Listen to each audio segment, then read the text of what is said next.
Thank you. Thank you, Professor. One of the things that, after I was out a while, that I decided I really wanted to spend more time on, because I've been focused for a long time on Iran and the threat that it represents to the state of this regime represents to the world. But I wanted to work more closely with the National Council of Resistance in Iran and the so-called MEK, and I'm very pleased to be able to do that. This is not a case of the enemy of my enemy is my friend. The people in the Iranian-American community and the global Iranian community who are fighting the regime in Tehran are our friends. And I'm very glad that all of you are here today. I want to say how pleased I am to be with the Iranian Americans who are here, and frankly, to note the presence of a number of Senate staff members, perhaps some from the House, something that I could never acknowledge during the 24 years I was in the Senate. The staff is actually quite important and helped the senators and congressmen to make a lot of the important decisions about what's a priority. So the fact that you're here means a lot. Happy Nowroz to everyone. I have been in this room, SDG 50, at least 100 times for hearings over the years, maybe 200. And I will tell you flat out, I have never seen it looking better and more beautiful than it does today. So my compliments to anyone responsible for that. This Hastیم is really magnificent and reminds us, as others have said, about the history and proud culture of Iran, and the fact that this great country and this great people, educated, civilized people, are essentially being held captive by a tyrannical, despotic regime. Because of the importance of stopping the radical extremist regime in Iran from getting nuclear weapons, we've all been naturally focused on the negotiations between the P5+1 and Iran. The president has said, President Obama said, no deal is better than a bad deal, and we ought to make sure that Congress has the power through Corker Menendez to reject that bad deal. They have masterfully manipulated the United States and the other members of the P5+1 to a point where I think they have concluded, the Iranian regime has concluded, that we want an agreement much more than they do. And as anybody who's ever been involved in negotiations of any kind knows, that's a bad place to be. Why are we so fearful of the Islamic Republic of Iran getting nuclear weapons? That's what I really want to focus on today. Obviously, it's bad in itself when nuclear weapons proliferate in the world, but I want to focus on the government that is involved in the most horrific and also aggressive human rights violations in the Middle East, stifling democracy and fueling the sectarian conflict throughout the region. And that, of course, is the Islamic Republic of Iran. Let me talk about human rights first. Today, there are at least 900 political prisoners in jails in Iran, people who are there for no other reason than they express their political opinion. The UN reports that at least 753 individuals were executed by the current Iranian government in 2014, last year. That's the highest total in a dozen years. And as many of you know, executions have occurred at a far more rapid pace since the self-proclaimed moderate Hassan Rouhani became president than they did under his predecessor Ahmadinejad. What about gender equality? Well, Supreme Leader Ali Khamenei has called gender equality, and I quote, one of the biggest mistakes of Western thought. I guess he's not too happy about the National Council of Resistance, or the MEK, because it happens to be led by a great woman, Mrs. Rashidi. So Iran treats women as second-class citizens. They can't enter public stadiums. They must adhere to dress codes. They face restricted access to employment. They can be forced into marriage as children. This is an extraordinarily gifted group of people who are pushed out of the mainstream of society. In one recent high-profile case of just extreme abuse, the Tehran government executed a 26-year-old woman for killing a man who was attempting to rape her. This is primeval. And what about the internet? The internet is just plain blocked. Google is blocked, Wikipedia is blocked, Amazon is blocked, we could go on and on, YouTube. A group called Reporters Without Borders that monitors this kind of behavior called Iran an enemy of the internet. And in 2013 said that they were the worst country in the world in freedom of the internet. Why do they do this? These are not acts of strength or security by the government. These are acts of weakness and insecurity by the regime that currently governs a great country, Iran. They're afraid of the people. Their people. They're afraid of their people talking to each other. They're afraid of their people going on the internet and finding out what's happening in the rest of the world. Let me just say a few words, but you know it so well, I'm going to be brief on this. Iran obviously remains the leading state sponsor of global terrorism, and that global terrorism has been its #1 instrument for extending its power. I mean, hegemony is a phrase that people don't like to use anymore, but this is a country that wants to become an empire, a caliphate, a hegemonic power. Iran supports Hezbollah, the Lebanon-based terrorist organization that has killed more Americans than any terror group except al-Qaeda. During the Iraq War, Iran's trained, armed, supported Shiite militias that killed, that is Iraqi Shia militias, that killed hundreds of Americans, often with a type of Iranian manufactured IED that was far deadlier than anything the militias could have built themselves. Iran's fingerprints can be found on terror plots across the world, as you know, even in Washington, D.C., where it sought to assassinate the Saudi ambassador in 2011 at the Cafe Milano here, which we had thought until that time was a sanctuary, but apparently not so. Notwithstanding their alleged Sunni-Shia theological difference, Iran has provided support and shelter to elements of al-Qaeda. Listen to the 9/11 Commission report. Quote, the relationship between al-Qaeda and Iran demonstrated that Sunni-Shia divisions did not necessarily pose an insurmountable barrier to cooperation in terrorist operations, end of quote. And of course, Iran's regional ambitions go far beyond terror plots.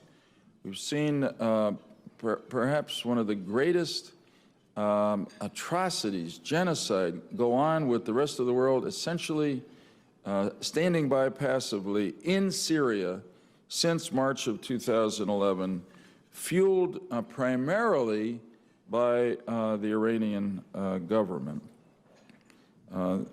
We know what's happening with the Islamic State in Iraq now. It provides Iran with the opportunity to pursue its own agenda there. And there and elsewhere in the region lately, Qasem Soleimani of the head of the Iranian Revolutionary Guard Corps is publicly on the battlefield, directing those troops in Syria, in Iraq. Don't be surprised if he turns up in Yemen or Afghanistan soon. Already these militias have committed atrocities in fighting against Sunni majority areas once held by ISIS. That's why retired General Dave Petraeus has said that the foremost threat to Iraq's long-term stability is not the Islamic State. Rather, it is Shiite militias, many backed by and some directly guided by Iran. Now, I know that you agree with me that this is an abysmal record of human rights violations and terrorist killings sponsored by the Islamic Republic of Iran. How could we, with our eyes open and our heads working, think that we can negotiate an agreement for them to stop their nuclear weapons program that we can rely on? Because just look at who we're negotiating with. Just today in the paper, Mr. Yukiya Amano, who's the head of the International Atomic Energy Agency, a unit of the United Nations, not part of the West or part of America, the UN. Amano said today that in 12 areas where he was commissioned to ask questions to Iran, the government has, on their nuclear weapons program, the government has only given him answers on one. And therefore, he cannot certify or guarantee or even encourage any belief that they would keep an agreement with the United States. Now, to me, one of the most perverse arguments being made now is that if there is an agreement on nuclear weapons with Iran, that will pave the way to a broader strategic reorientation by Tehran, which ideally would include an abandonment of its hegemonic ambitions in the region, an abandonment of its terrorist proxies, and an end to its human rights abuses. Does anyone really believe that? That's almost, I have trouble asking the question. And here I want to just take a moment to talk about Camp Liberty.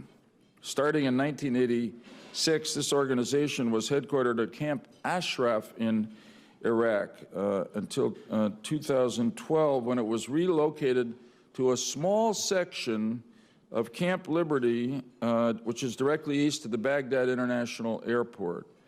Camp Liberty had been built and maintained by the U.S. Army until the departure of most of our forces in 2011.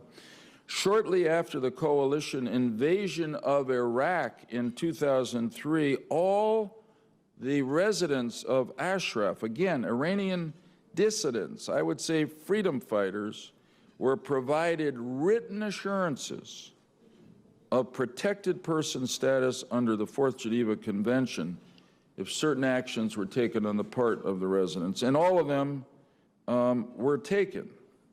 They met every expectation that we, the United States government, placed on them. Unfortunately, in 2009, the protected person status was revoked summarily, arbitrarily, without cause.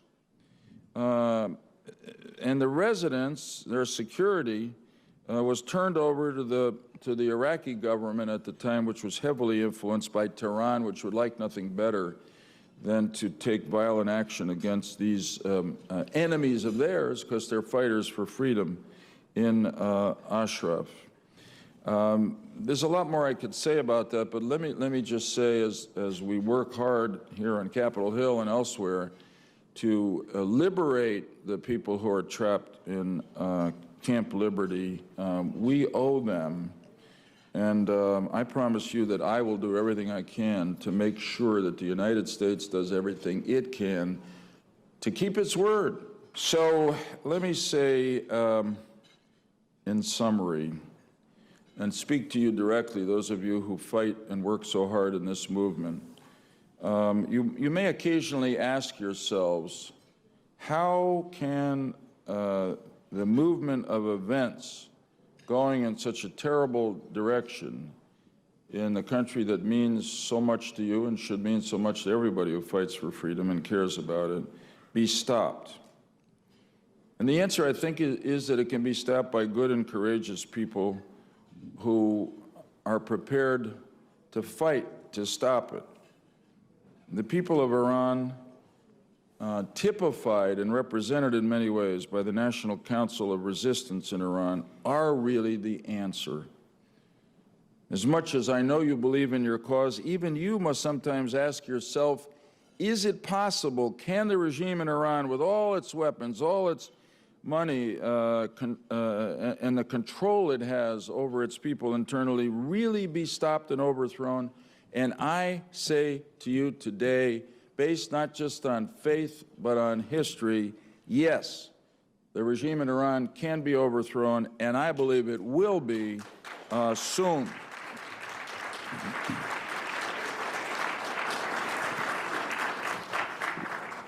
Margaret Mead, the great anthropologist, once said, never underestimate the capacity of a small group of devoted, ordinary citizens to change the world. In fact, she said, indeed, it's the only way that has ever happened. I'll go back to the beginning of American history when Thomas Paine, one of our great patriots, a leader of the revolution, said to his fellow revolutionaries, probably at a moment when they themselves were doubting whether they could overturn the British Empire. It was unthinkable. In words that echo right down to us today, Thomas Paine said, "We have it in our power to begin the world over again," end quote. And against all odds, as we know, thank God they did. The independent nation of America was created. The world did begin all over again on July 4th, 1776, committed its government to securing the rights to life, liberty, and the pursuit of happiness that didn't come from the government, but came from the Creator. I was greatly influenced, probably in some ways catalyzed into public service by President Kennedy, John F. Kennedy. For most of you here, probably weren't even born or even a thought in your parents' minds. But it was a great time in 1960. The Kennedy inaugural address is worth reading. It's a call to a generation. Ask not what your country can do for you, but what you can do for your country. I quote, "The same revolutionary beliefs for which our forebears fought are still at issue." And of course they still are, and nowhere more than in Iran, are still at issue around the globe. The belief that the rights of man come not from the generosity of the state, but from the hand of God.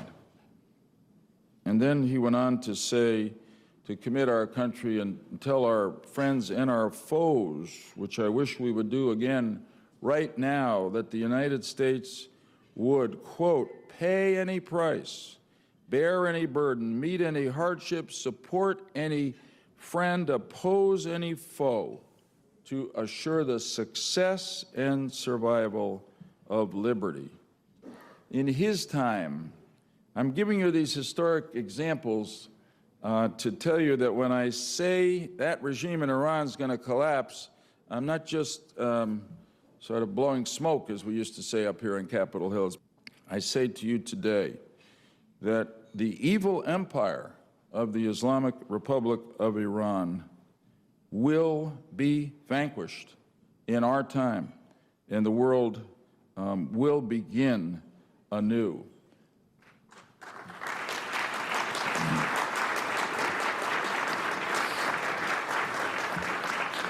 And part of why that will happen is because of the principle, the devotion, the steadfastness, the courage, the intellectual energy, the remarkable intelligence work done in Iran by the National Council of Resistance, led, as I mentioned briefly earlier, by Ms. Rajavi, who is a remarkable figure in her own right and a powerful figure, strong, gifted, modern, religious, and clearly tolerant. And what a message to the Ayatollah and the other mullahs that she happens to be a woman. And what a change that would be. But I want to close by repeating something I said on that occasion. It was an honor to speak to that group. Histories and heroes in this room, and I add in this room too, tell me that the future does not belong to despots and dictators. It belongs to activists from Tehran, journalists from Moscow, bloggers from Cairo, human rights advocates from North Korea, and to countless others whose names are not yet known, but which will someday be inscribed alongside those of Havel and Sharansky in the kingdom of conscience and courage in which all freedom fighters belong. Dear friends, I wish you a happy Nowruz. I know Nowruz means new day. With you, I pray that this is the year in which, and I pray with faith, that this is the year when we will see not just a new day in Iran, but a new government that will reflect and represent and protect the people of this great country. Thank you very, very much.